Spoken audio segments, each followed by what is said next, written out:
ನೋಡಿ ಇಲ್ಲಿ ನೀವು ನೋಡ್ತಿರುವಂತದ್ದು ಡಿಫ್ರೆಂಟ್ ಟೈಪ್ ರುದ್ರಾಕ್ಷಿ ಮಾಲ.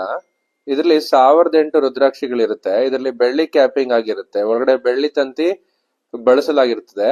ಇದನ್ನ ಮೈ ಮೇಲೆ ಧರಿಸ್ಕೋಬಹುದು, ದೇವ್ರಿಗೆ ಅಲಂಕಾರಿತವಾಗಿ ಬಳಸಬಹುದು, ಲಿಂಗ ಮೂರ್ತಿ ಇಲ್ಲ ಶಿವಮೂರ್ತಿಗೆ ಉಪಯೋಗಿಸ್ಕೋಬಹುದು. ಅದರಲ್ಲಿ ನಿಮ್ಗೆ 504 ಮಣಿ ಇರುವಂತದ್ದು ಇದು. ಇವೆಲ್ಲ ತುಂಬಾ ಚೆನ್ನಾಗಿರುತ್ತೆ ನೋಡೋದಕ್ಕೆ, ಎಲ್ಲಾ ಕಡೆ ಸಿಗುವಂತದ್ದಲ್ಲ. ಹೂವಿನ ತರ ಕಟ್ಟಿರ್ತಾರೆ ರುದ್ರಾಕ್ಷಿನ. ಇದು ಎಷ್ಟು ವರ್ಷ ಬೇಕಾದ್ರೂ ಇಟ್ಕೋಬಹುದು, ಏನಾಗೋದಿಲ್ಲ. ಮತ್ತೆ ಅದ್ರನಲ್ಲೇ ನಿಮ್ಗೆ 108 ಮಣಿ ಇರೋದು, 54 ಮಣಿ ಇರೋದು, 214 ಮಣಿ ಇರೋದು, ಈ ತರ ಬೇರೆ ಬೇರೆ ಸೈಜ್ ನಲ್ಲಿ ಬರುತ್ತೆ. ನೋಡಿ ಪ್ರತಿಯೊಂದಕ್ಕೂ ಕ್ಯಾಪಿಂಗ್ ಆಗಿರುತ್ತೆ. ಇದ್ರಲ್ಲಿ ಏನಾದ್ರೂ ಬೇರೆ ತರ ಬೇಕು ಅಂದ್ರೆ ನೀವು ಆರ್ಡರ್ ಕೊಟ್ಟು ಮಾಡಿಸ್ಕೋಬಹುದು. ನೋಡಿ ಪುಟಾಣಿ ಇದೆ, ಚೆನ್ನಾಗಿದೆ ನೋಡೋದಕ್ಕೆ.